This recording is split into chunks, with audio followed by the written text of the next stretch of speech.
Yang pertama yang harus kita jaga adalah mata kita.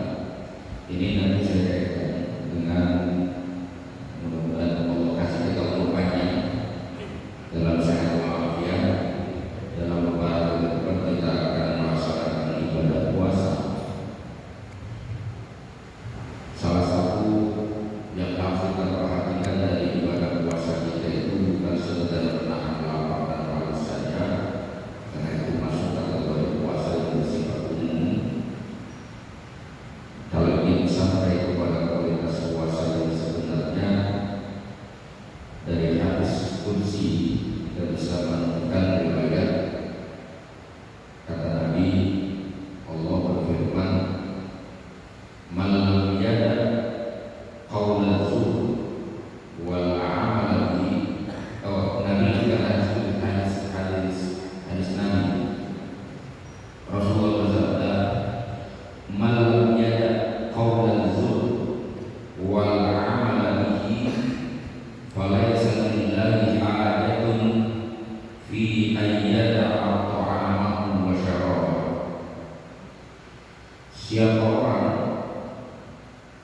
yang tidak meninggalkan qaul zur, ucapan yang mengandung dosa, wal amal bihi, dan tidak meninggalkan perbuatan-perbuatan lain yang mengandung dosa, falaisa lillahi hajatun, maka Allah sama sekali tidak butuh fi ayyada ta'amahu wa syarabahu, Allah tidak butuh upaya dia meninggalkan makan dan minum. Padahal betapa tidak nyamannya selama sepanjang siang kita tidak makan dan tidak minum, dan itu berlangsung selama 1 bulan penuh. Kita merasakan ketidaknyamanan yang cukup lama. Tapi bila di dalam puasa kita itu hanya sekedar menahan lapar dan haus saja, Nabi sudah kasih tahu bahwa Allah tidak butuh dengan puasa kita. Karena pada akhirnya seperti kajian kita dari awal, yang menjadi rintangan kita untuk bisa menjadi hamba Allah yang baik itu adalah nafsu kita. Dia nanti mengejawantah dalam beberapa titik dalam kehidupan kita, dalam beberapa poin penting yang sangat dipengaruhi oleh dorongan nafsu.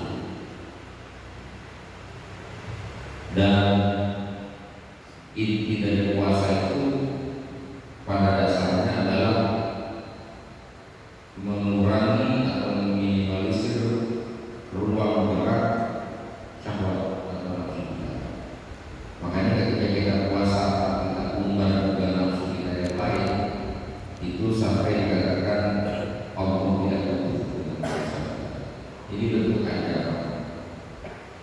Walaupun secara hukum syar'i ketika kita memenuhi syarat dan ketentuannya dan menjaga dari hal-hal yang membatalkan puasa, ya sudah gugur kewajiban kita. Tapi kan sebagai muslim, dari tahun ke tahun kita bukan sekedar ingin menggugurkan kewajiban, kita ingin sampai kepada tujuannya, yaitu la'allakum tattaqun, agar kita ini bisa menjadi hamba Allah yang benar-benar bertakwa. Dan di dalam kajian kita yang barusan saya baca, bila seseorang ingin meraih ketakwaannya, maka dia harus menjaga 5 hal ini. Yang pertama, mata.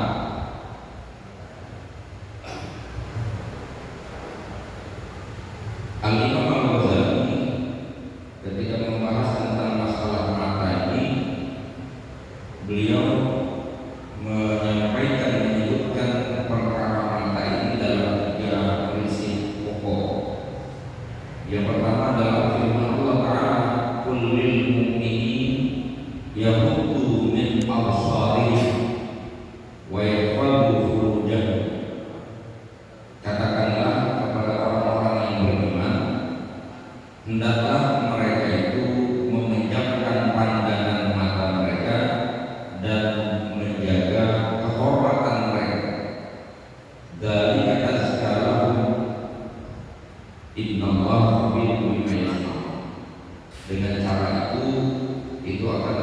menjamin kebersihan jiwa mereka, dan sesungguhnya Allah Maha mengetahui apapun yang mereka lakukan. Menjaga mata, perintah langsung dari Allah kepada Nabi untuk menjadi pesan utama bagi umatnya untuk menjaga pandangan mata dengan sungguh-sungguh, dan itu dianggap sebagai azkar, perkara yang bisa menjaga kesucian diri kita. Karena memang biasanya dari mata ini persoalan. Kalau orang pacaran belum dari mata turun ke hati, kalau udah tua-tua begini tetap masih dari mata turun ke hati juga itu. Kalau mau masuk ke masjid bila perempuan pakaiannya rada seksi, itu ke bawah ke dalam masjid itu. Nggak sengaja tapi muncul lagi kebanyakan. Alhamdulillah nggak? Kalau nggak dilihat juga sayang. Kalau nggak dilihat nanti membuat yang salah.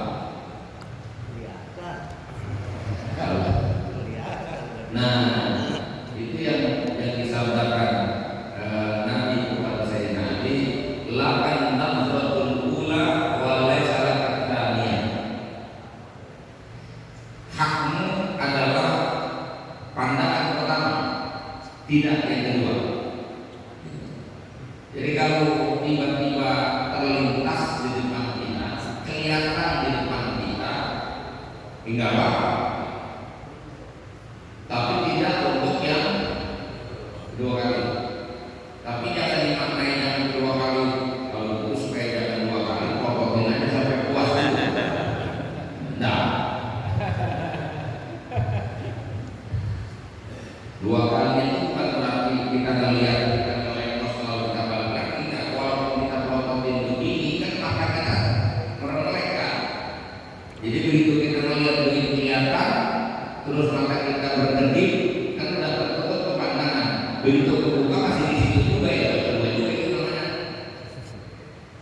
Tidak harus dialihkan. Bukan kalau itu kan bahasanya semacam separuh bercanda ya.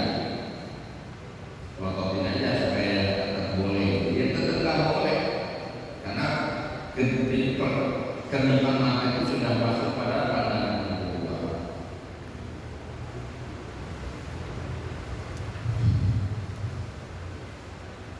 Ayat ini yang barusan saya baca surah An-Nur ayat 30 ini mencakup 3 hal pokok terkait mata. Yang pertama adalah adab. Siapapun yang matanya jelalatan itu gak bagus, dan kita dididik untuk menjadi muslim yang tidak jelalatan itu. Dan ini adab dalam Islam, memejamkan mata ketika melihat hal-hal yang bisa merusak hati kita. Yang kedua tanbih. Tanbih artinya peringatan, mengingatkan kepada kita bahwa menjaga mata itu bisa menjaga kesucian hati, kesucian diri kita. Yang keempat, yang ketiga tahdid, dan itu ancaman bahwa Allah Maha mengetahui apa yang orang lakukan. Kalau ada bilang, kamu lihatin saya ya? Enggak, kamu yang lihatin saya, kan bisa saja kita berdalih begitu. Tapi Allah tahu, Allah Maha mengetahui rekayasa yang kita buat. Yang kedua, Imam Ghazali menyebutkan asani qaul Nabi sallallahu alaihi wasallam. Nabi pernah bersabda, "An-nazar sahmun masmumun min sihami iblis." Pandangan itu adalah panah di antara panah-panah iblis yang beracun.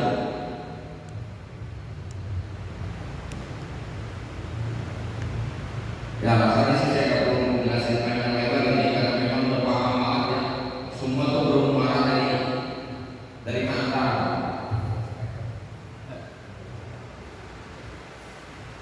Pandangan mata itu. Dan di dalam diskusinya mantarakaha makrofati, siapa orang meninggalkan pandangannya, maksudnya dia mengalihkan pandangan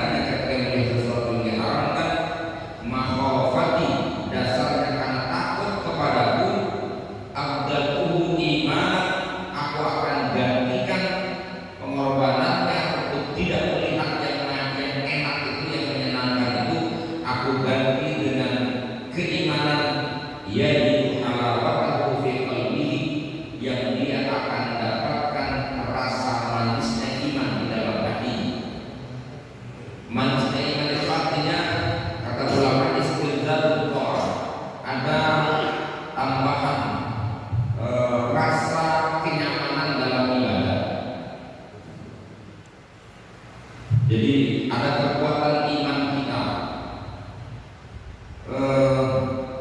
Ialah dari pengalaman kita. Ketika kita mau menjauhkan pandangan kita dari diharamkan, itu sudah pasti kita tidak akan terkecoh. Pandangan kita itu tidak menyimpan sesuatu di dalam alam bawah sadar kita yang bisa saja kalaupun saat itu kemudian kita tidak munculkan di saat tentu dia bisa muncul kembali. Tapi kalau kita pejamkan mata kita, maka kita tidak terganggu iman kita. Itu yang penting kita bawa.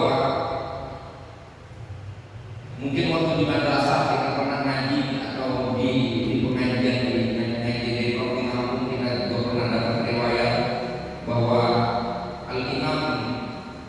Imam Syafi'i itu pernah ngalamin hafalannya itu buruk, hafalannya rusak. Jadi hafalannya ada banyak yang hilang. Akhirnya dia datang ke rumah gurunya untuk minta penjelasan kenapa hafalannya jadi rusak begini. Maka saat itu gurunya Imam Wahid menyebutkan bahwa Imam Syafi'i harus meninggalkan maksiat. Maksiat apa? Itu dirangkai oleh Imam Syafi'i di dalam syairnya itu, syakautu ila waqi'in su'al zi fa arsyadani ila tarkil ma'asi. Aku mengadu kepada guruku Imam Waqi' tentang buruknya hafalanku. Fa arsyadani ila tarkil ma'asi. Lalu beliau memberikan arahan kepadaku untuk meninggalkan maksiat.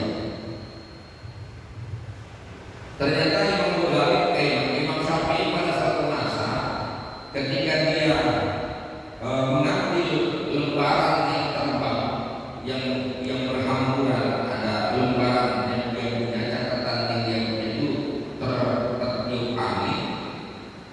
Kemudian dia coba untuk mengambil, saat dia mengambil itu ada perempuan lewat, tersingkap dia punya betisnya Pak, tiupan angin. Jadi apa namanya, baju kalau dalam orang punya abaya dan bajunya itu tertiup angin, maka di situ terlihat betisnya perempuan tadi. Cuma gara-gara itu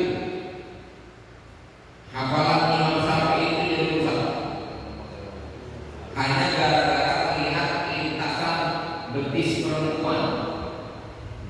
Kalau kita kan bukan betis lagi Pak, pantesan hilang ya. Apa? bukan terlintas lagi, memang benar-benar ngejeblok di mata kita. Kalau misalnya kayak kita di YouTube tiba-tiba ada yang lewat iklan apa?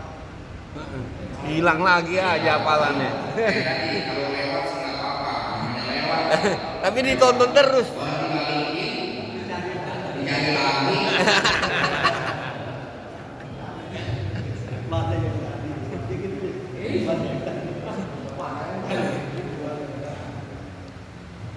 Gitu. Pak Sadar ila tarkil ma'asi, dia memberikan petunjuk kepada aku meninggalkan maksiat. Bayangkan, tapi ini masuk kategorinya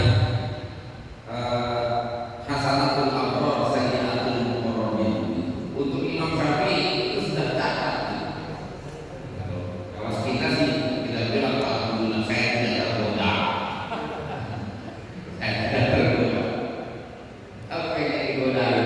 Tapi kalau dilihat langsung istighfar kan bisa kan? Bisa. Orang kayak istighfar gua kalau terlihat terlintas kan kalau saya istighfar orang kagak apa-apa tadi. Gitu kan. Laka anda. Tapi kalau cermin ya, astagfirullahaladzim. Masih ada diperkenankan bagi pandangan pertama yang terlintas, tapi walaika lakadania. Kamu tidak diperkenankan untuk pandangan berikutnya. Gitu. Yang jadi persoalan kita kan bukan terlintas, kan yang kita cari. Penapis tuh. Gitu. Zaman modern ini kan susah dicari yang begitu. Makanya kalau susah ke hutan, Islam. Hutan tapi bawa HP.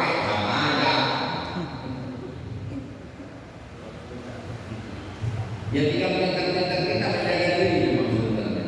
Kita hidup di tengah hamparan bala umum sudah umum bala. Lalu yang ketiga, antam dzura ila kulli ummin min a'dha'ika. Ini analisa yang benar bahwa seharusnya seyogianya kamu melihat kepada seluruh anggota tubuhmu wa tanzura lima la yasluh, dan kamu perhatikan ini anggota tubuh saya dicipta untuk apa. Maka disebutkan oleh beliau farrijulu tasluhu lil masyi fil jannah, kaki ini dicipta supaya bisa berjalan menikmati kenikmatan surga. Maka di dunia jangan biarkan kaki berjalan ke arah belakang.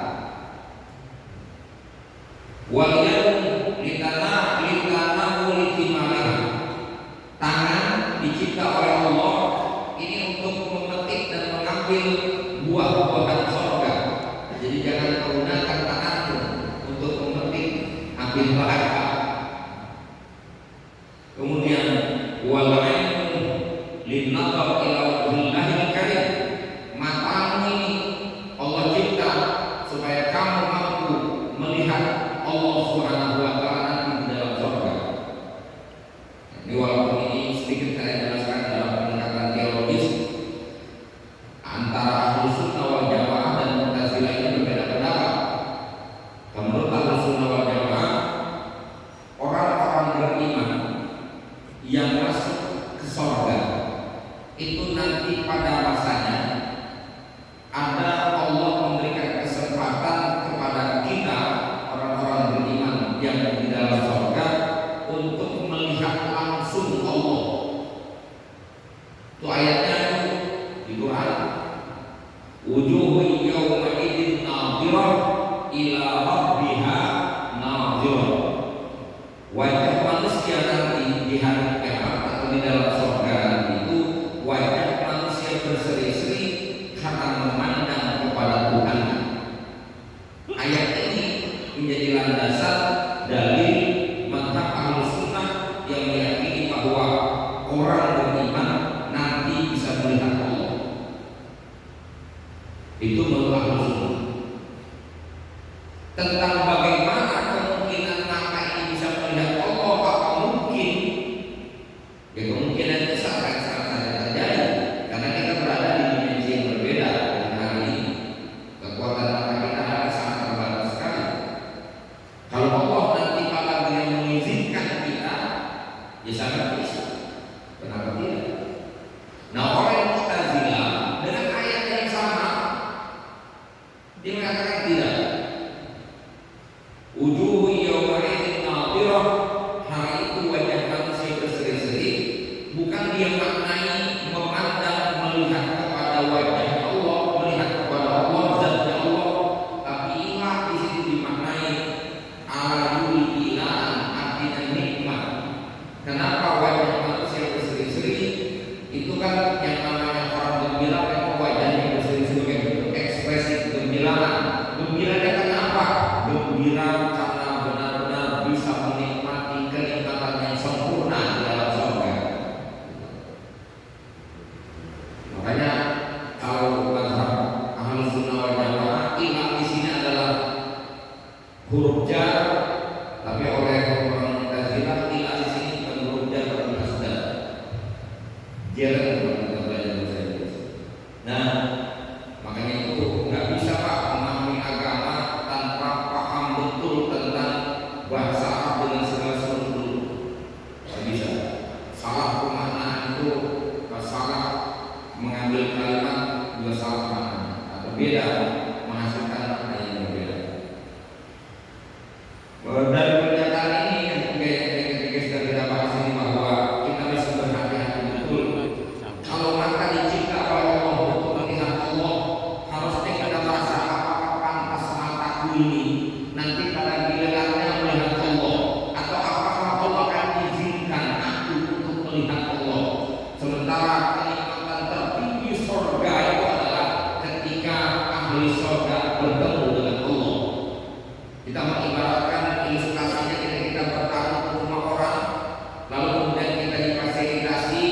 dengan segala penyambutan dan pelayanan yang sempurna, tapi tuan rumahnya nggak nemuin kita, nggak mau nemuin kita senyaman apapun, pelayanan itu tidak terasa apa-apa.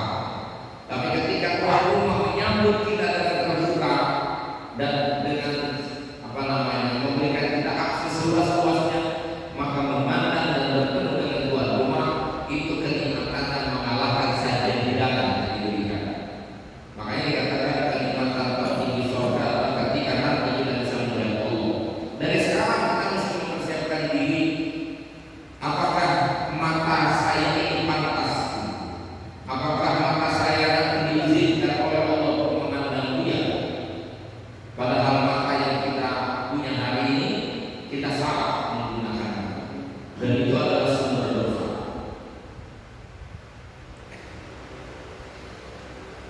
Yang kedua, menjaga pendengaran. Untuk terkait dengan menjaga pendengaran itu, di sini penjelasannya kita pastinya sih panjang betul Pak, saya ambil singkatannya. Yalzamu hifdz sam'i anil khana wal fudul li amrayn. Lazim atau harus berlaku buat kita menjaga pendengaran kita dari berbagai macam bentuk penyimpangan dan kesia-siaan.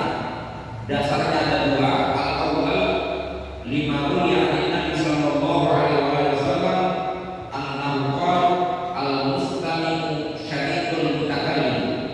Pendengar adalah sekutu orang yang berbicara, partner orang yang berbicara. Salah satu hal yang dilarang yang terkait dengan lisan kita itu ghibah.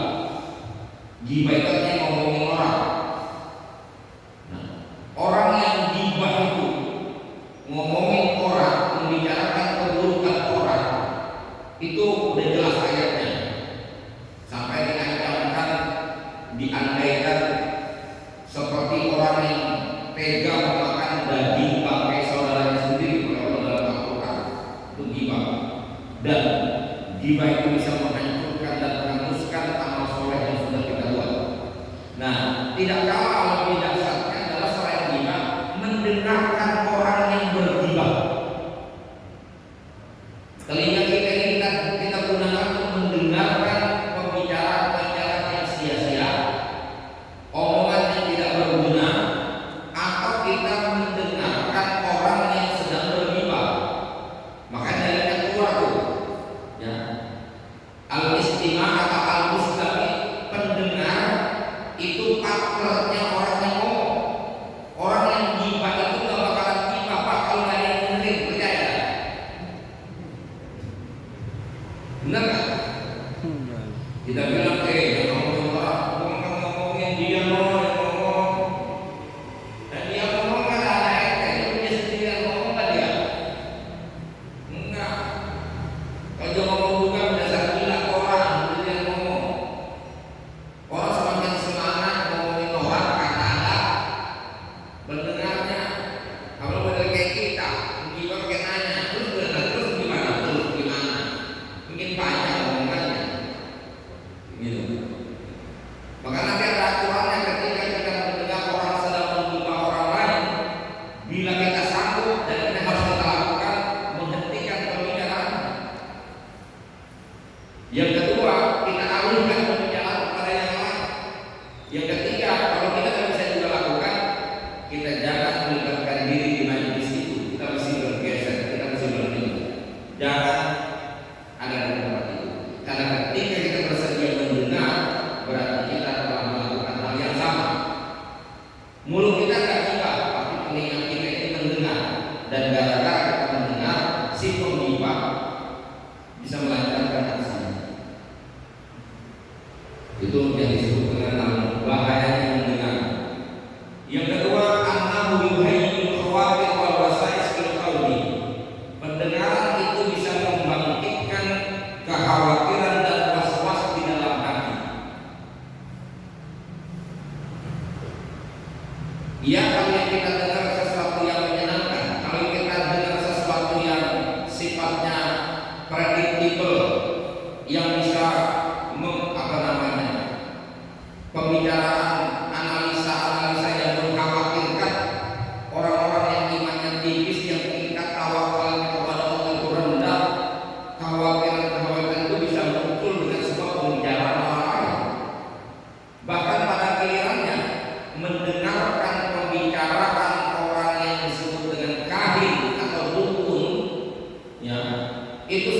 diancamkan jatuh di dalam kekufuran.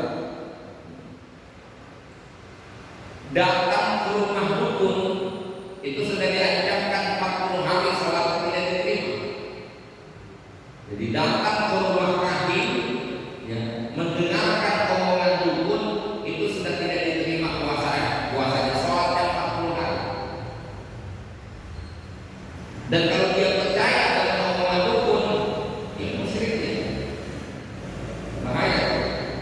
Jangan mikir orang yang nggak banyak ngomong nggak bahaya. Nggak banyak ngomong pakai hobi dengar sama aja. Nih kita nih termasuk nih. Mohon maaf, kan kita mungkin nggak ada urusan sama pagar laut. Hah? Nggak ada urusan sama pagar laut, dia mau beres nggak beres itu nggak ada urusan sama kita.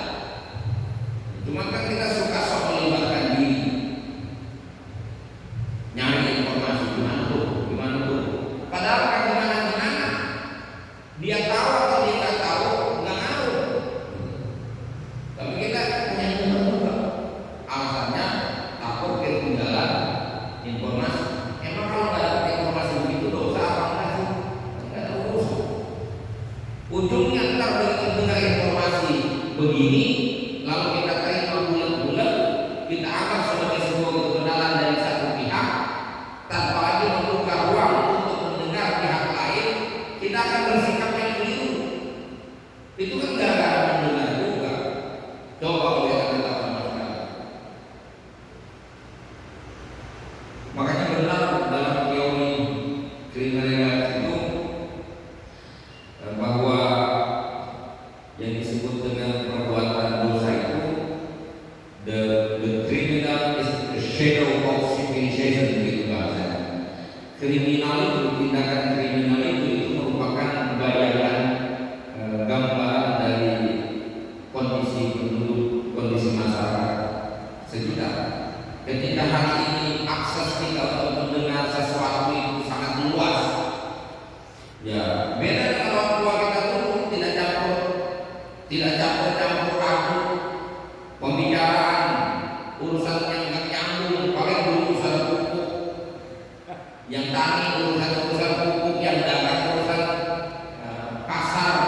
Hari ini petani itu ngomongin politik, gitu. Orang pasar juga yang harusnya fokus pada urusan ekonomi malah dia terlibat urusan-urusan yang bukan urusan kita. Itu kan sebabnya karena akses kita semakin hari semakin luas, termasuk akses melihat yang tadi Bapak bilang. Dulu melihat perempuan yang terbuka awalnya susah, hari ini gak usah nyari jauh-jauh. Dulu kalau pengen lihat orang lainnya ke Ancol, ke Bali. Sekarang gak usah ke Ancol, ke pintu rumah udah ada orangnya. Aksesnya itu sangat luas. Jadi mendengar artinya pada masa tertentu akan lebih baik bila kita mampu menutup telinga kita dari hal-hal yang tidak penting. Ini yang disampaikan Nabi secara umum lewat sabdanya, min husni islamil mar'i tarkuhu ma la ya'ni. Di antara tanda bagusnya Islam seseorang adalah kemampuan dan kemauan dia untuk meninggalkan perkara yang tidak penting bagi diri, termasuk mendengar. Kemudian yang ketiga, menjaga lisan.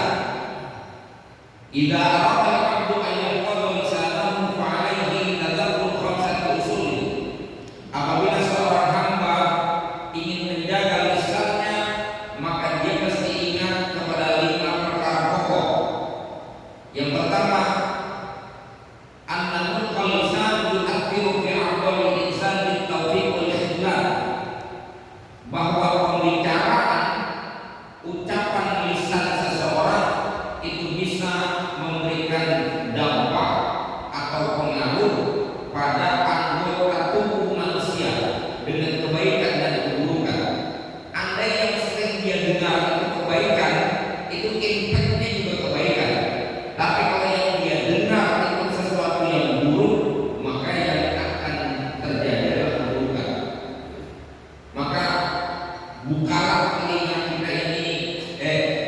apa namanya, ucapan kita itu kita harus menjaga ucapan kita. Makanya ini belum lama kan disebut dengan apa namanya tuh law attraction ya. Ya, law of attraction. Jadi ngomong tuh nggak boleh sembarangan, ada membawa dampak begitu. Ya tapi pada yang tidak. Paling tidak ucapan seorang mukmin, orang beriman, ucapannya itu bisa berarti doa, juga bisa berarti sumpah atau laknat. Makanya jangan ngomong yang jelek, kudu ngomong yang baik. Itu karena dia memberikan asal pengaruh.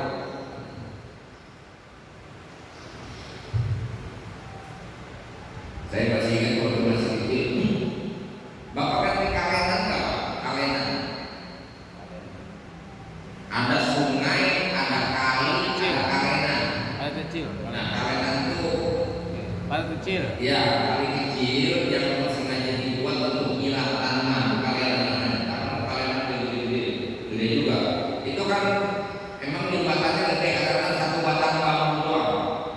Itu petani itu bawa tangan kiri kanan, dia lewat jembatan itu lewat aja loh.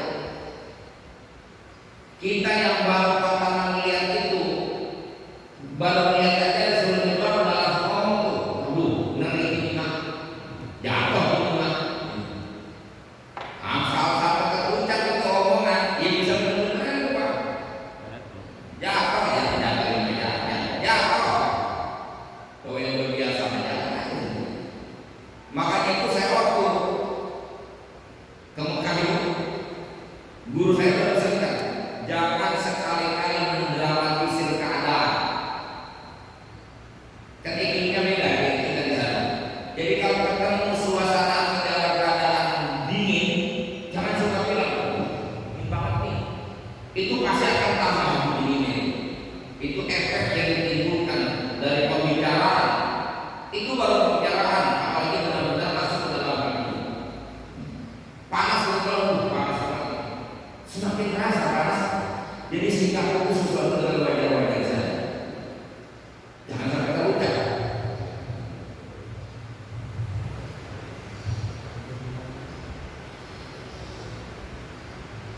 Yang kedua, hifdzul waktu, menjaga waktu atau memelihara waktu. Berbicara itu ngabisin waktu. Maka berbicara yang penting-penting saja, yang nggak penting nggak usah. Masuk ini pak masalahnya kita umur kita tuh kadang-kadang habis cuma ngobrol doang yang nggak penting. Kalau obrolan ada poinnya, ada topiknya, atau bicara tentang bicara kebaikan, bicara agama, watawasau bil haq watawasau bis sabr, dalam konteks itu nggak apa-apa obrolan.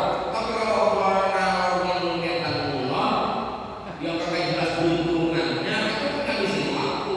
Pastinya begitu. Yang ketiga, hifdzul amal shalihah, menjaga amal soleh. Ya daripada kita banyak ngomong, mendingan berbuat. Itu maksudnya. Saya ini ngajar kan kalau sekedar kita transfer informasi sebenarnya. Guru itu menyampaikan informasi, transfer informasi. Ya. Bisa jadi amal soleh, bisa bila niat saya benar. Niat saya tulus menyampaikan informasi agama. Baik, Bapak juga yang mendengar juga mendapatkan kebaikan. Itu bila sama-sama ikhlas.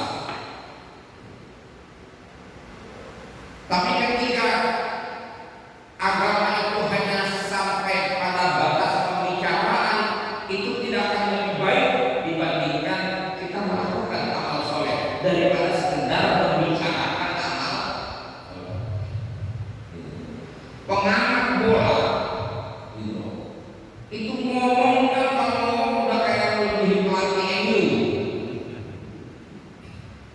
Doa itu kan lebih pengamat itu. Padahal senang oleh pemain soka kakinya. Tapi kalau ngomong itu dahsyat sekali.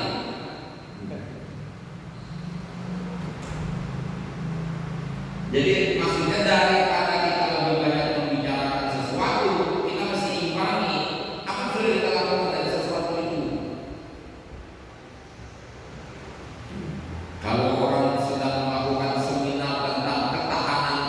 di hotel bintang 5 itu kan tiba ngomong untuk ketahanan pangan, yang asli mah sudah melakukan ketahanan pangan sama petani yang lagi ziraat, yang lagi bajul tanah, itu asli itu sedang membangun ketahanan pangan. Yang sedang diskusi mah habis di meja diskusi doang habisin biaya. Yang udah langsung praktek di sana. Jadi mesti kita perhatikan keseimbangan antara omongan dengan perbuatan. Itu juga yang pada akhirnya seorang ustaz, seorang intelektual, seorang kiai, seorang muslim yang berpegang kepada Tuhan dikecam oleh Allah ketika omongannya tidak sesuai dengan perilakunya. Surah As-Saff ya. 5 tahun nama la taf'alun kabura maqtan indallah an taqulu ma la taf'alun. Mengapa kamu mengatakan apa yang tidak kamu perbuat? Besar sekali murkanya Allah kamu mengatakan sesuatu yang tidak kamu lakukan. Masih penting kalau tidak melakukan saja, melanggar keparahan. Hukumnya disampaikan kepada orang jangan kau lakukan, tapi di belakang itu dia kerjain. Nyuruh orang melakukan, dia tidak kerjain. Nah itu diangkat oleh Nabi. Nanti di akhir hari kiamat Anda akan bertemu dengan orang yang yaduru haulal khimar. Dia muter di sekitar tempat penggilingan itu. Artinya model orang dulu kan kalau menggiling tepung itu pakai sapi itu sapinya kan muter doang. Ini nanti halus tuh. Di mana-mana tuh sama tuh. Nanti yang menentukan sapi itu manusia. Ada seseorang dia mengeluarkan bau yang amat menyengat, kemudian bagian perutnya pun berhamburan keluar. Dia muter di dalam neraka itu. Lalu orang-orang yang mengenal dia kemudian nyamperin, loh, kok Pak Ustaz? Gitu. Kok Ustaz di sini? Mana nasinya lebih buruk lagi? Kok Ustaz di sini? Ya, dijawab di sini oleh Nabi dan dijelaskan. Nanti dia ngomong begini, iya memang. Dulu saya yang nyuruh orang berbuat baik, tapi saya nggak kerjain. Nah, dulu saya orang berbuat dosa, tapi saya yang melakukan. Itu sampai dengan begitu. Saya kalau mengatakan saya segini, pengen berhenti jadi ustaz.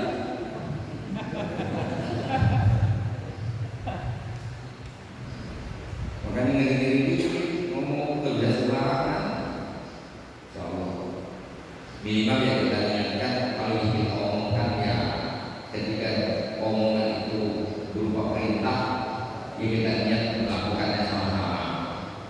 Ketika itu sifatnya larangan, ya kita juga menemukan diri untuk menjauhi larangan. Bukan berarti tidak ngomong sama sekali.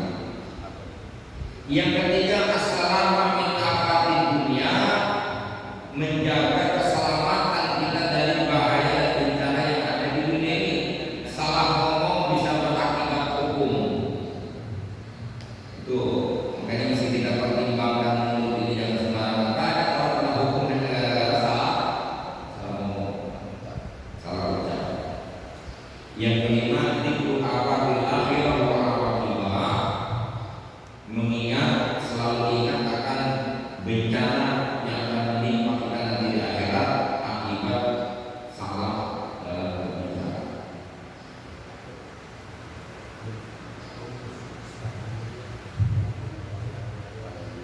Terus kalau ngomong yang enggak dosa gitu, tidak ngomong yang jelek, ngomong yang biasa-biasa saja, tapi enggak perlu diomongin, kira-kira gitu. Boleh enggak? Ya sama saja dengan hukum makanan, Pak. Kalau yang haram kita wajib tinggalin, yang makruh kita hindarkan. Yang mubah pun sekedar tidak boleh berlebihan. Nah, tapi kalau umur kita isinya ngomong masih kalau ngomongin orang, ngomongin anjing gitu, ngomongannya omongan anjing gitu kan. Nah, orang nggak ngomongin hobi, yang hobinya sepeda, ngomongin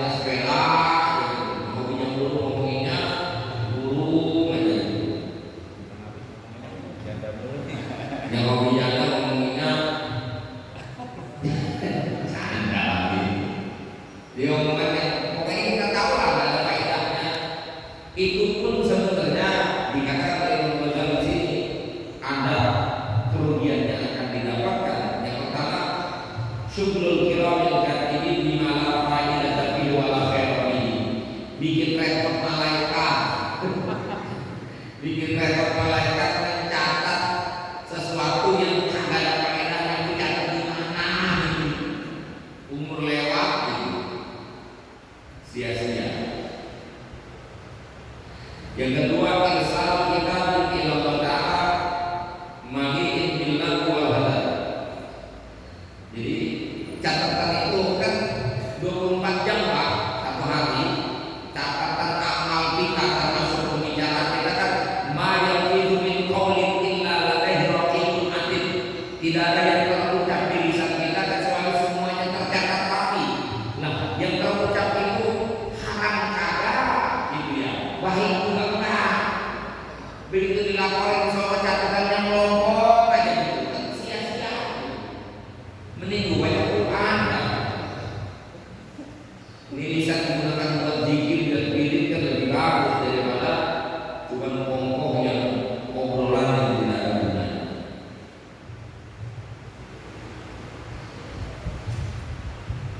Kemudian yang keempat tentang hati, Imam Ghazali menyebutkan bicara tentang hati, orang harus memperhatikan 5 hal dari hati itu. Yang pertama, Allah berfirman yang khawanatul a'yun wa ma tukhfi sudur.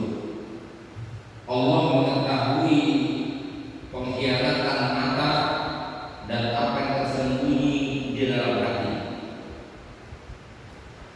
Karena mahallun nazrillahi al-qalbu, tempat yang dipandang Allah dari manusia adalah hati. Jadi hati kita tuh bicara apa, hati kita menyimpan apa, Allah Maha tahu. Maka itu hati-hatilah. Ya karena dia hati, maka kita mesti hati-hati betul. Jangan sampai ketika Allah memandang di dalam hati kita ada titik hitam akibat perbuatan kita sendiri. Yang pertama itu. Yang kedua, Nabi bersabda, "Innallaha la yanzuru ila suwarikum wa innama yanzuru ila qulubikum." Atau hadis yang lain, "Innallaha la yanzuru ila ajsamikum wa la ila suwarikum walakin yanzuru ila qulubikum wa a'malikum." Allah tidak melihat rupamu, tampangmu, tapi Allah melihat hatimu.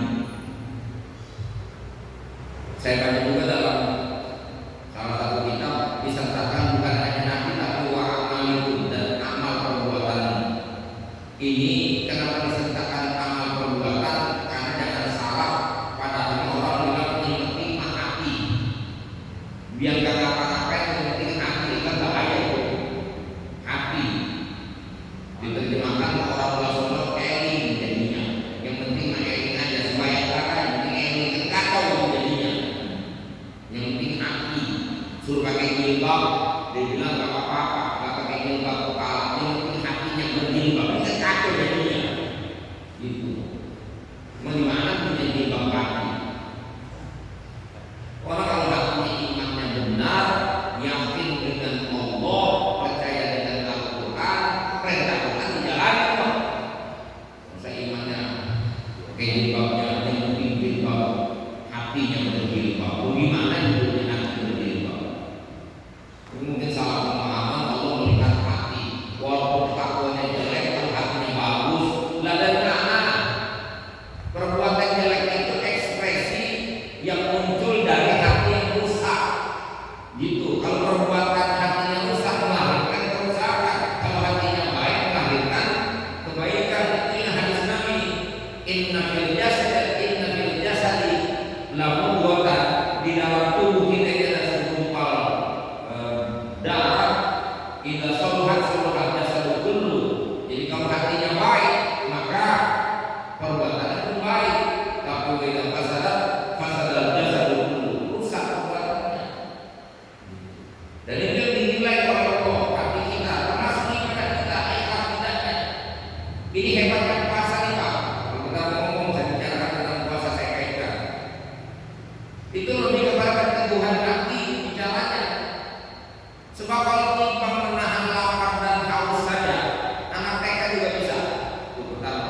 Yang kedua, orang kalau memang tidak ada keteguhan hati menjalankan perintah Allah, mana mau dia bersusah payah menderita nahan haus dan lapar, padahal minuman untuk diminum ada, makanan dimakan itu ada. Dia bersusah diri. Itu kan karena keteguhan hati. Kalau tidak ada keteguhan hati dan kalau bukan dia yakin Allah Maha Tahu yang terdalam dari hatinya, dia mudah membohongi orang kok. Kita bisa sahur sama anak istri kita di rumah, tapi di kantor kan bisa pesen GoFood, Pak. Apalagi temannya hujan semua, makan tahu. Apa yang penting bini gua nggak tahu, anak gua nggak tahu, ya itu sudah tidak lagi puasa. Tapi ketika dia di hadapan orang dia begitu, di belakang orang juga dia begitu, itu baru benar hatinya. Nanti dilihat tuh hatinya.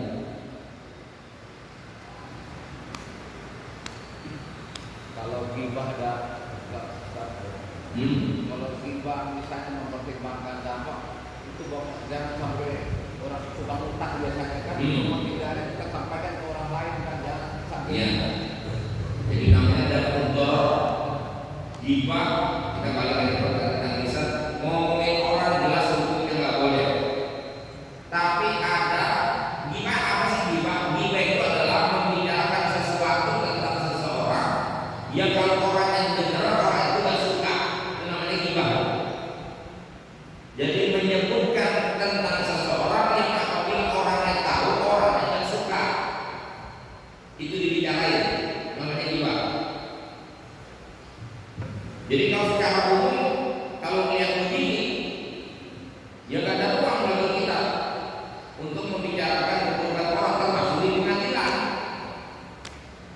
Tapi ada gibah yang dibolehkan. Itu kapan?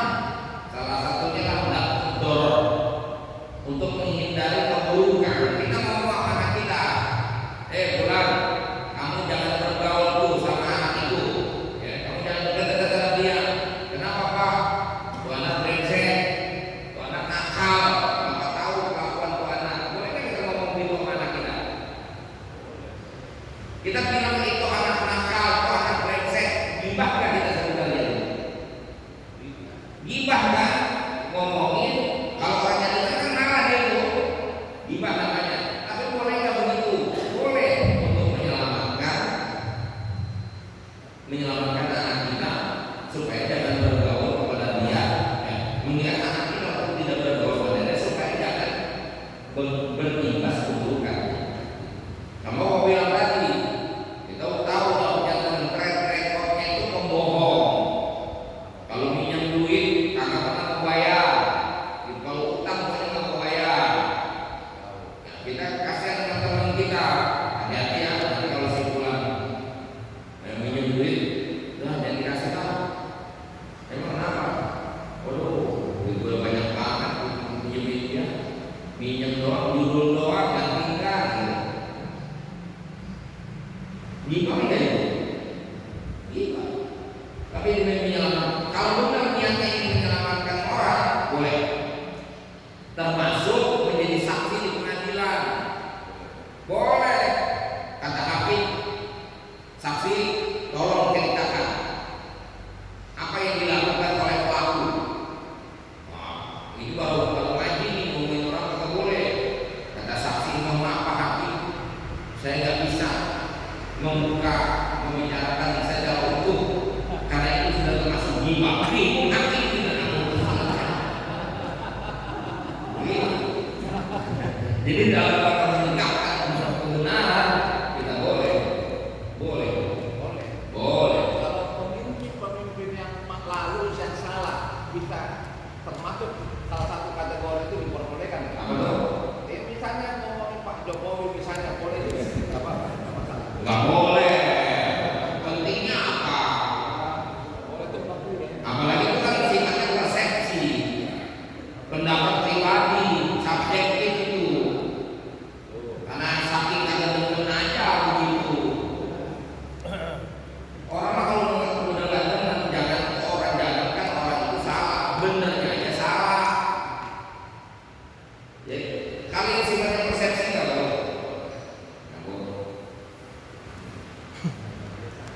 Mendingan simpan aja di HP kalau udah nggak suka. Selamat kita. Keluar aja dari mulut kita akan memintakan pertanggungjawaban. Nanti minta maaf yang susah.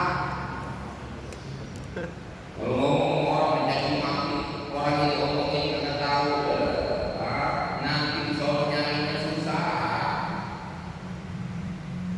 Di Senayan aja kehilangan teman karena kamu udah jadi. Di Senayan berangkat naik bareng-bareng ke Senayan nonton bola, kepisah, kagak nemu sampai pulang susah nyarinya.